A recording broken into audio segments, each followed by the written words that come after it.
Assalamualaikum warahmatullahi wabarakatuh. Perkenalkan, nama saya Ramadan Eka Putri, NIM 1816093. Di sini saya akan mempresentasikan hasil review video saya dari Kampus Jahat.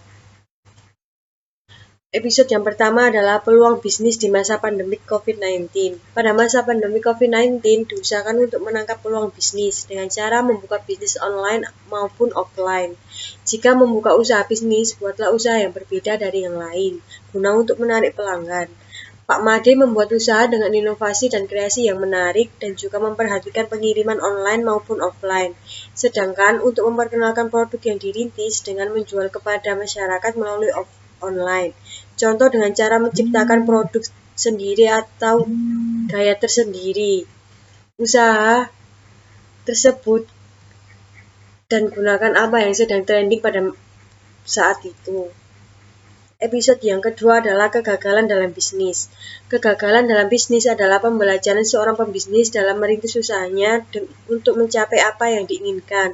Sebelum mendirikan bisnis, kita harus siap menerima kegagalan dalam bisnis tersebut dan membuat solusi agar tidak terjadi kegagalan. Kita juga harus membuat catatan persediaan dalam bisnis kita agar kita mengetahui pengeluaran dan pemasukan dalam bisnis yang kita rintis. Kita juga harus optimal dalam membangun bisnis serta semangat. Episode yang ketiga adalah bisnis online. Pertimbangan pada saat membeli secara online adalah harga barang yang lebih murah, diskon, dan gratis ongkos yang ditawarkan. Bisnis online ialah bisnis yang sedang tren atau populer saat ini. Bukan hanya populer, kegiatan bisnis secara online terus berkembang pesat pada era digital saat ini. Dalam bisnis online juga memiliki kekurangan, yaitu barang yang kita pesan terkadang tidak sesuai dengan apa ada yang dipostingan bisnis tersebut. Sebagai pelaku bisnis online, jadilah pembisnis yang jujur, selalu memperkenalkan atau mempromosikan produk di platform sendiri, dan layani customer dengan baik. Selain itu, untuk customer dalam bisnis online, jadilah customer yang bijak dan cerdas dalam memilih produk dan berikan kepercayaan pada penjual online.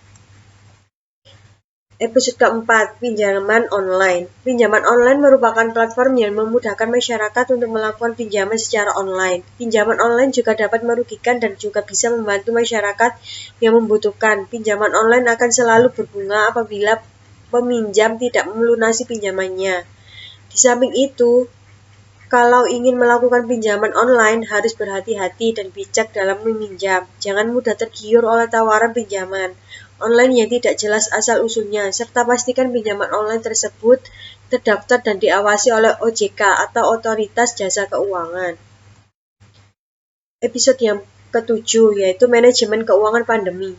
Di masa pandemi seperti ini, beberapa pegawai mengalami PHK dan pengurangan gaji. Karena itu, kita perlu melakukan manajemen keuangan pribadi. Untuk mengantisipasi pinjaman online dengan bunga yang besar, maka peminjam dapat memeriksa apakah aplikasi peminjaman online tersebut sudah terdaftar atau diawasi oleh OJK.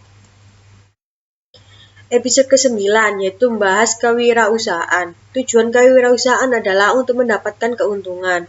Di masa pandemi seperti ini, usaha UMKM perlu dikembangkan agar membantu masyarakat yang belum mendapatkan pekerjaan. Meskipun tidak mudah, namun kewirausahaan dapat dilakukan oleh semua orang. Sedangkan untuk memulai bisnis harus berani beda konsep atau kreatif dan berinovasi. Dalam bisnis yang harus diperhatikan juga merupakan bisnis yang dilakukan oleh 2 orang atau lebih. Harus jelas dari awal mengenai perjanjian dan pembagian hasil. Episode yang ke-10, pengalaman bisnis dan YouTuber. Membangun sebuah bisnis diperlukan pengalaman dalam berbisnis. Dalam video YouTube menceritakan bahwa Pak Bayu Rama Laksono adalah seorang pebisnis dan YouTuber. Kemitraan bisnis menjadi salah satu langkah yang bisa untuk memenuhi kebutuhan bisnis. Sebelum memulai analisa, dengan melihat semua potensi keuntungan dan risiko yang mungkin bisa Anda dapatkan. Episode yang ke-11, Mahasiswa Pejuang Bisnis Part 1. Iin Kinasik Ken adalah seorang mahasiswa yang aktif dalam bisnis yang dirintisnya. Mahasiswa ini selain kuliah juga bekerja dan melakukan bisnis kecil-kecilan, yaitu membuat dimsum. Dimsum ini dirintis oleh Iin dan adiknya, tetapi pembagian perjanjian sudah jelas. Beliau memberikan tips yang membuka usaha yaitu harus menahan malu saat follow up dengan customer, berani memberikan tester untuk menarik pelanggan, harus membangun kepercayaan dan menjaga customer agar customer selalu ingin membeli dagangan kita. Customer retention, menerima masukan dari pelanggan, dan terakhir menambah variasi. Episode yang ke-12, Mahasiswa Pejuang Bisnis Part 2. Salah satu mahasiswa akuntansi 2018 yang diundang di vlog kali ini bernama Tasya. Dia bekerja dan juga kuliah serta memiliki usaha bersama keluarganya, yaitu usaha reparasi atau maintenance AC. Dari hal tersebut kita dapat simpulkan bahwa dengan keadaan tertentu apabila yang jasanya sudah melayani berbagai daerah di sekitarnya, dan di sisi lain dia melakukan bisnis bersama temannya sebagai jasa konsultasi internal dan memiliki 5 karyawan. Ia terdapat waktu luang, pergunaan waktu tersebut untuk hal yang bermanfaat. Selain itu, ide bisnis dapat muncul melalui hobi yang bisa menjadi peluang usaha.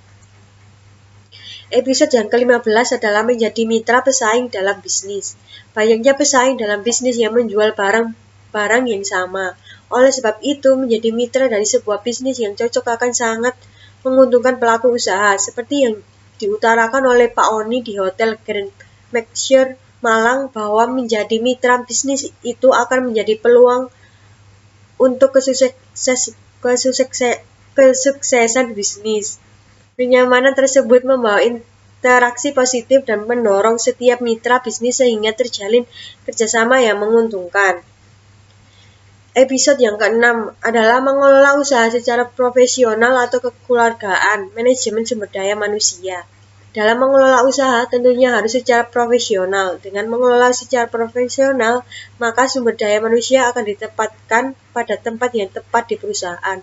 Profesional antara kekeluargaan bukanlah sebuah perbandingan yang tepat, karena rasa kekeluargaan pun mampu tumbuh di antara orang-orang profesional. Yang terakhir, episode 17, teori investasi saham. Penanaman modal dalam bentuk penyertaan sejumlah dana oleh seorang atau badan usaha yang menjanjikan return cukup tinggi adalah investasi saham. Untuk investasi jangka pendek adalah investasi yang menyetorkan jumlah dana untuk dikelola dalam jangka waktu yang singkat, sehingga dana dan keuntungan dapat dicairkan dalam waktu yang singkat. Sedangkan untuk investasi jangka panjang merupakan keuntungan yang didapatkan oleh investor akan diserahkan pada akhir tahun dalam bentuk dividen. Demikian presentasi dari saya. Bila ada salah kata, wassalamualaikum warahmatullahi wabarakatuh.